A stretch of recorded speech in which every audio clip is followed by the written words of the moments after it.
presented by DP Music.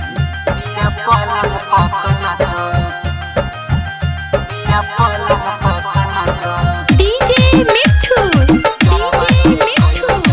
राजा परसोनी।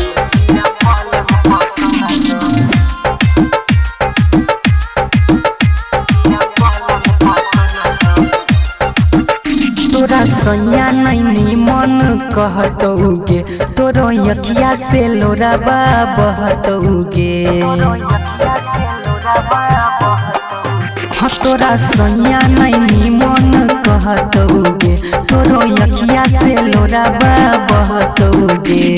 छोड़ क हमारा तू जाय छागे छोरी लभर के बनतौ यारबा के कैल जब जनतौगे पिया पलंग पकनतौ यारबा के कैल जब जनतौगे पिया पलंग पकनतौ।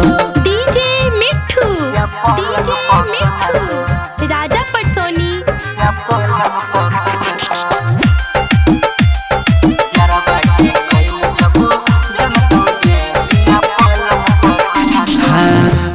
पहिल उतर दे तो लब के नासा गे दिन रात मारत बिगड़ दे तो दासा गे। हाँ पहिल उतर दे तो लब के नासा गे दिन रात मारत बिगड़ दे तो दासा गे।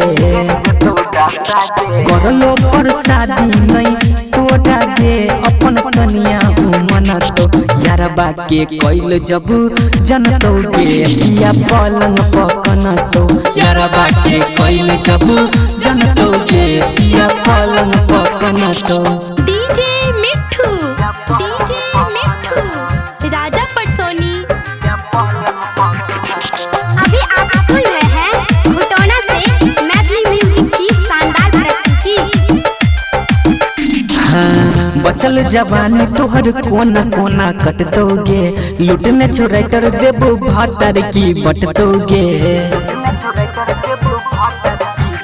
हाँ बचल जवानी तोहर कोना कोना कटतौगे लुटने छो अखिलेश भातर की बटतौगे। हाँ पी के दारू तोहर भतरा गे पैसा शौकीन लगिन तो यारबा के कैल जब जनतौगे पिया पलंग पकनतौ परवीनमा के कैल जब जनतौगे पिया पलंग पकनतौ।